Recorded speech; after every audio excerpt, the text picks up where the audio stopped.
ke enhla nasezansi asibingelele. Sisahleli naye kuNkululeko kuyo le ngosi. Ake sifune siy'thole ukuthi singobani thina. Sicela usitsheleke indlebe wena olandela leli page. Sisaqhubeka nayo uNkululeko. Nkululeko mfowethu. Ungathini umuntu othi inyanga noma i-moon ayisiyona inkanyezi yolwandle because i-moon iya-reflector, ayivuthi njengenkanyezi. Ukhona-ke umfowethu oqhamukile la kuma-comment section wayibeka le ndaba ukuthi cha, uyaphika yena ukuthi i-moon iyinkanyezi yolwandle because i-moon ayikhanyi, iya-reflector. Iy'nkanyezi ziyakhanya ngokwazo. Ungathini umuntu osho njalo wenkululeko? Ngicela ukuyisho lento. I-moon, inyanga lesiyibona lapha phezulu, iyinkanyezi yolwandle, spiritual, ngokukamoya. Inyanga, i-moon, iya-connect-a nolwandle ngokukamoya. Ebese ngale kwe-moon mase kuba ney'nkanyezi eziwu-3 ezihlala ekujuleni komkhathi ey'connect-a ne-moon. I-moon mase i-connect-a nolwandle ngokukamoya. Lento uma uzoyibuka ngehlo lenyama ngeke uze uyizwe. Uma lento uzoyibuka ngehlo lenyama uzolahleka kakhulu. Ulwandle lu-connect-a nenyanga njengoba ulubona ligubha amagagasi kanje, spiritual, ngokukamoya. Lento ifana nani? Ifana nathi, thina abantu siya-connect-a ney'hlahla spiritual. So uma umuntu ethi amanga lento noma ethi ayikho lento yokuthi inyanga i-connect-a nolwandle, kusho ukuthi akulona iqiniso ukuthi thina siya-connect-a ney'hlahla njengoba igcwele umhlaba wonke. Angithi si-connect-a spiritual, not ngokwenyama.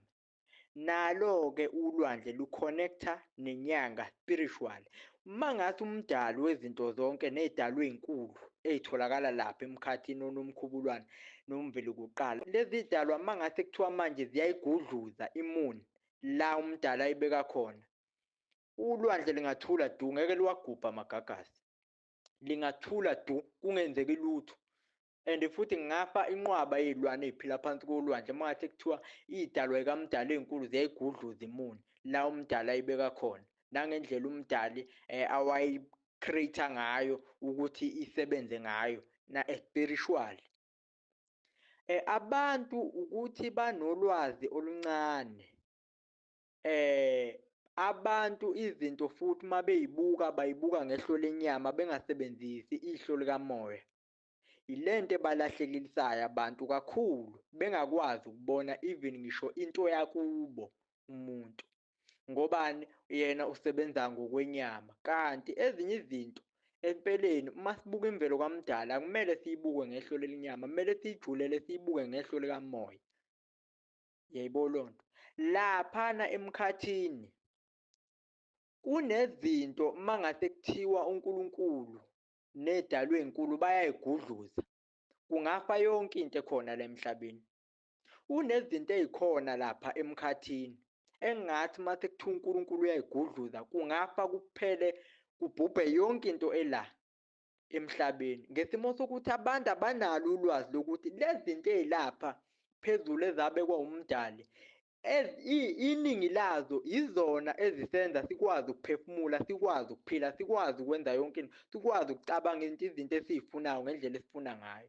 Ukuphila komuntu kuwumlingo kamdali wezulu nomhlaba ongumnini kamoya, ogama lakhe alaziwa, ogama lakhe lingenakwaziwa. Ukuphila komuntu kuwumlingo ojulile kakhulu. Umuntu ngingamfanisa nani? Umuntu ngingamfanisa nefoni eshajwayo. Ifoni uma ungasashajwa ayikhoni ukusebenza. Nomuntu kunjalo. Umuntu kunezinto okuhlala axhumane nazo. Uma engasakwazi ukuxhumana nazo ngeke akwazi ukuphila. Njengani? Njengamanzi. Ngeke uphile amanzi engekho. So bengizama ukucacisa kule yolwandle ne-moon, inyanga, ukuthi ziya-connect-a spiritual, ingakho ulwandle ligubha amagagasi kanje. Ezinye izinto abantu bazoyibuka ngehlo lenyama. Ngesimo sani? Ngesimo sokuthi abanalo ihlo likamoya, alivulelekile. Kepha-ke siyabacelela ukuthi uNkulunkulu angathi angabakhumbula bayiqonde ukuthi bangoba, bangakhohlwa ukuthi basukaphi, la sikhona sifike kanjani, bengakukhohlwa konke lokho. Sibonga kakhulu qhawe lamaqhawe, sibonga kakhulu ndoda yamadoda. Kwande kakhulu nalapho sihlephulele khona. Siyathokoza.